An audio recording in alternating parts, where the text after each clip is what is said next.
নমস্কার। আমার আজকের নিবেদন লেখিকা আশাপূর্ণা দেবীর খেয়ালের খেসারত। মেয়ের কথা শুনে রাজামশাইয়ের তো মাথায় হাত।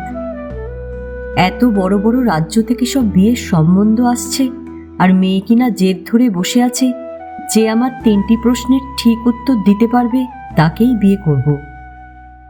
রাজামশাই বললেন, তা সে যদি খুব ক্ষুদে রাজ্যের রাজপুত্র হয়, তার হাতিশালে যদি মোটে একটা হাতি কি 2টো হাতি থাকে, আর সে যখন বিয়ে করতে আসবে যদি সোনার চতুর্দোলা না জোটে?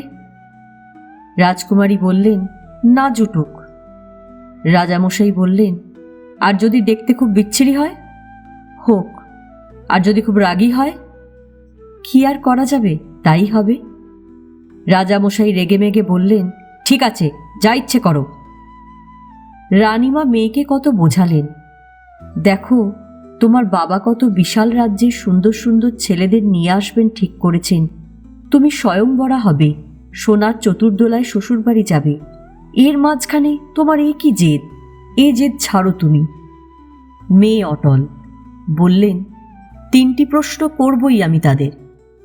সখীরা এসে কত বোঝালো, রাজকুমারী হেলেন না, দোলেন না। তখন আর কি করা যায়? রাজা ঢেড়া পিটিয়ে দিলেন, যে ছেলে রাজকন্যার 3টি প্রশ্নের উত্তর দিতে পারবে সেই রাজার জামাই হবে। রাজকুমারী এত সুন্দরী যে দিকে দিকে তার রূপের নাম ডাক। সেই নাম ডাক শুনে দেশ বিদেশ থেকে রাজপুত্রেরা আসে, আসর বসে। রাজকুমারী প্রশ্ন করেন, বলুন তো, আকাশে কত তারা? ওরা বলে ওঠে, আরে তাই কখনো বলা যায়? আকাশের তারা কে গুনতে পারে? রাজকুমারী বললেন, 1 নম্বর এটা। আচ্ছা বলুন তো, মানুষের সবচেয়ে প্রিয় খাদ্য কি, অর্থাৎ যা না খেলে চলে না তার? কেউ বলল ভাত, কেউ বলল জল, আবার কেউ বলল সন্দেশ, রসগোল্লা, মাছ, মাংস। একজন বলে উঠল, নুন।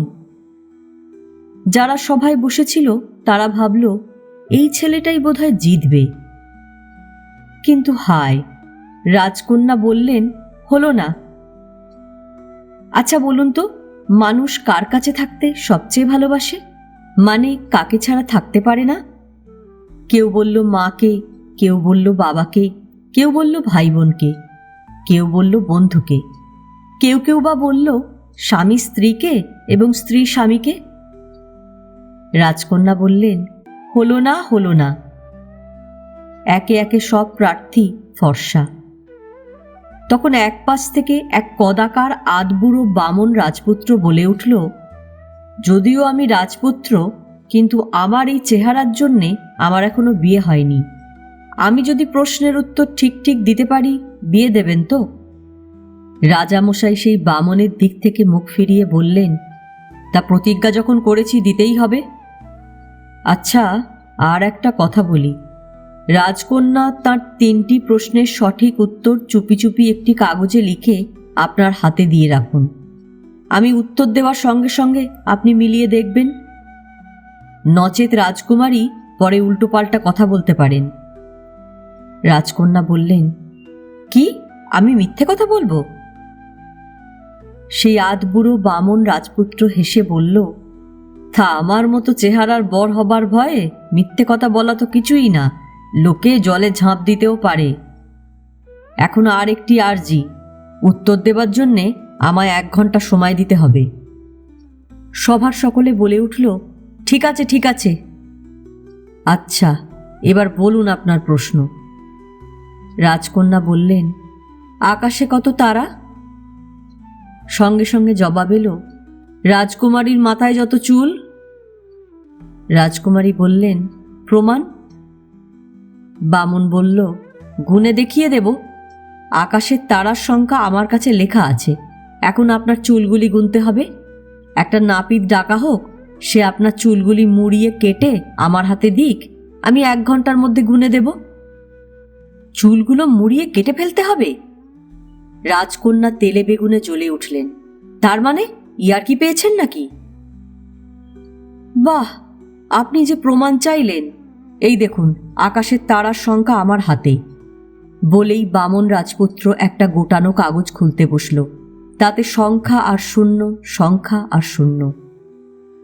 রাজকন্যা বলে উঠলেন, হয়েছে হয়েছে, আর দরকার নেই আমার, মেনে নিচ্ছি আপনার উত্তর ঠিক। এবার দ্বিতীয় প্রশ্ন, মানুষ কার কাছে থাকতে ভালোবাসে, মানে কাকে ছাড়া থাকতে পারে না? বামন রাজপুত্র সঙ্গে সঙ্গে বলে উঠল, পৃথিবীর কাছে। পৃথিবীকে ছেড়ে থাকতে পারে না মানুষ। দেখুন, মা বাবা, ভাই বোন, বন্ধু, ছেলে মেয়ে, স্বামী স্ত্রী সকলকে ছেড়েই মানুষ থাকতে হয়, কিন্তু পৃথিবী ছেড়ে থাকতে পারে কি? তাই তো, ঠিকই তো, বলে উঠল সভার সবাই। রাজকন্যা মুখ হাঁড়ি করে বললেন, ঠিক হয়েছে। এখন বলুন তো, কোন খাদ্য মানুষের সবচেয়ে প্রিয়? বামন রাজপুত্র বলল, মহারাজ, কথাটা বড় গোলমেলে। আগে আপনি সভার সমস্ত দরজা জানলা বন্ধ করে দিন, তারপর বলবো। রাজকন্যা দুটো প্রশ্নে হার মেনেছেন। অতএব সভার সকলের খুব উৎসাহ। ঝটপট বন্ধ হয়ে গেল জানলা দরজা, অথচ সভায় লোক ঠাসা। বামন রাজপুত্র বলল, মহারাজ, মনে আছে তো আমি 1 ঘন্টা সময় চেয়েছিলাম? আচ্ছা, এইভাবে সব বন্ধ থাকুক। আমি উত্তর দিচ্ছি, সবচেয়ে প্রিয় খাদ্য হলো বাতাস। বাতাস? হ্যাঁ, দেখুন না পরীক্ষা করে। 1 ঘন্টা সকলেই জগতের কোনো কিছু না খেয়ে থাকতে পারে, থাকেও, কিন্তু বাতাস? তাই তো, তাই তো, সকলে বলল, দরজা জানলা খুলে দিন, প্রাণ যে যায়। রাজামশাই রাজকুমারীর সেই উত্তরের কাগজটি খুলে দেখেন কিছু লেখা নেই, স্রেফ সাদা কাগজ। রাজামশাই বললেন, কন্যা, এর মানে? বামন রাজপুত্র বলল, মানে আর কিছুই নয়। রাজকুমারী নিজেই জানতেন না কি উত্তর হতে পারে। ভেবেছিলেন সবাইকে ধোঁকা দিয়ে ভাগাবেন, বিয়েই করবেন না, কিন্তু তা আর হলো না। এখন দিন আমার সঙ্গে বিয়ে। ব্যাস, তখন সেই কদাকার বামন রাজপুত্রের সঙ্গে ঘটা করে বিয়ে হয়ে গেল রাজকন্যার। হাড়ে হাড়ে বুঝলেন তিনি, মা বাপের কথার অবাধ্য হয়ে অকারণ খেয়ালিপনা করলে তার কি ফল ফলে। দেশ শুদ্ধ লোক সকলে বর দেখে ছিছি করতে লাগলো, আর সেই সব হেরে যাওয়া রাজপুত্রেরা হো হো করে হাসতে হাসতে বিদায় নিল। এই মজার গল্পটি এখানেই শেষ। গল্প পাঠ ভালো লাগলে লাইক, শেয়ার, কমেন্টস করতে ভুলবেন না। যারা এখনও আমার চ্যানেলটা সাবস্ক্রাইব করেননি তাদের সকলের কাছে অনুরোধ রইল, প্লিজ আমার চ্যানেলটা সাবস্ক্রাইব করে নেবেন। পাশে যে বেল নোটিফিকেশানটা আছে সেটা অবশ্যই প্রেস করে দেবেন। আজকের মতন নমস্কার।